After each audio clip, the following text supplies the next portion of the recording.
it happens in emerging markets. We're seeing currency pegs fall. We're seeing emerging market currencies weaken. That starts sending shock waves to other markets.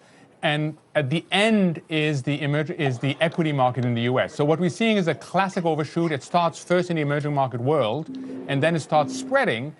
And what that causes is heightened risk aversion. Now, what happens next is more of the same, but it will create interesting investment opportunities in future. Example. For example, in the emerging market world, everything is being treated the same. Everything is being treated as if it is exactly the same country in the same place. That's not the case.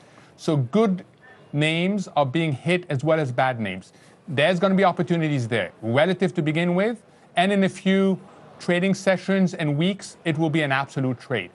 Similarly, as it spreads around the world, corporate bonds versus equities, another interesting opportunity. So you're going to see lots of opportunities as this dislocation spreads.